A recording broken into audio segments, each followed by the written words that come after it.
السلام عليكم ورحمة الله وبركاته. أهلا بيكم في حلقة جديدة من قناتكم بي كوين. النهاردة هنتكلم معاكم عن ثلاجات تورنيدو المتوفرة هنا في معرض هابي 7 شارع حافظ عثمان في الإسكندرية في الإبراهيمية بالتحديد. وأحب أفكركم اللي بيكون فيه شحن لجميع المحافظات بأقل سعر إن شاء الله يكون موجود في السوق بالنسبة للمنتجات.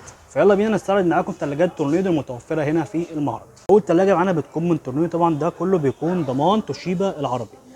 دي بتكون 296 لتر تقريبا 10 قدم ونص، موديلها بيكون 31 اف تي، اعلى كفاءه سلك الكهرباء 48 كيلو واط. بتكون ثلاجه صغيره شويه، الايد بتاعتها بتكون بيلت ان. هنستعرض معاكم الديب فريزر، بيكون فيه برضو تحكم للديب فريزر لوحده، وبيكون فيه رف بلاستيك ممكن ننزلوه او نخليه زي ما هو عشان يدي معانا مساحه.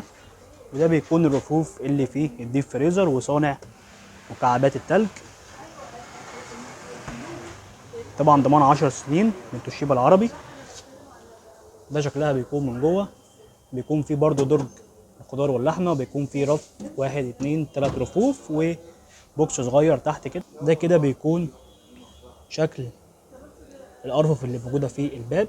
متوفره هنا في سنتر هابي بافضل سعر موجود في السوق والتوصيل لجميع المحافظات. تاني تلاجة معانا برضو بتكون من تورنيدو، بيكون فيها تقنيه النانو اللي هي بتحافظ على الاكل طازه اطول فتره ممكنه. بتكون 450 لتر 16 قدم، موديلها 58 تي، اعلى كفاءه سلك للكهرباء 40 كيلو واط. طبعا ضمان العربي 10 سنين. الايد بتاعتها بتكون ايد الطويله. ده كده شكل الديب فريزر من جوه، برضو بيكون فيه رف بلاستيك وصانع التلج، والفريزر بيكون مناسب كويس، حجمه كويس. ودي كده الرفوف اللي موجوده في باب الديب فريزر.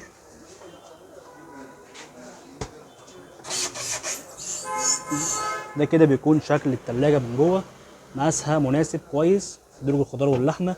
بيكون هنا التحكم في التلاجة والديب فريزر منفصل. أرفف بتكون إزاز 1 2 3 رفوف، وبيكون في صندوقين تحت حجمهم يعني معقول. ودي كده الرفوف اللي موجودة معانا في الباب. متوفرة هنا في معرض هابي، افضل سعر ان شاء الله موجود في السوق. 7 شارع حافظ عثمان في الاسكندريه، والتوصيل لجميع المحافظات. برضو بيكون متوفر منها اكتر من لون، في اللون الشامبين وفي برضو اللون الابيض. نفس الشكل من جوه.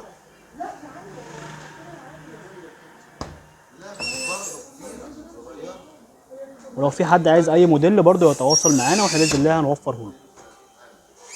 متوفر برضو تورنيدو الكومبي، هي بتكون 430 لتر 15 قدم تقريبا، موديلها بيكون 42 بي في، اعلى كفاءه سلك الكهرباء 53 كيلو واط. لون ستانلس. ده بتكون الشاشه الديجيتال بتاعتها. الايد بتاعتها بتكون بيلت ان. ده شكل التلاجة من جوه.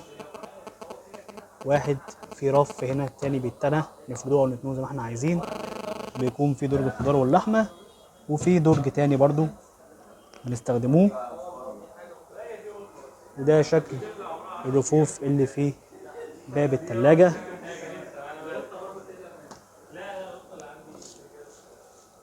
ده بالنسبة للديب فريزر، بيكون فيه بوكس كبير جدا يشيل تقريبا كل حاجة، وفي بوكس صغير تحت كده. تلاجة مميزة جدا، بيكون الموتور بتاعها تركي. وبكده خلاص اول حلقتنا النهارده كنا فيها عن ثلاجات تورنيدو. ولو في حد برضو عايز اي موديل يتواصل معانا واحنا باذن الله هنوفره له. البيع بارخص الاسعار ومتاح توصيل لجميع المحافظات. نشوف حلقات جايه كتيره، والسلام عليكم ورحمه الله وبركاته.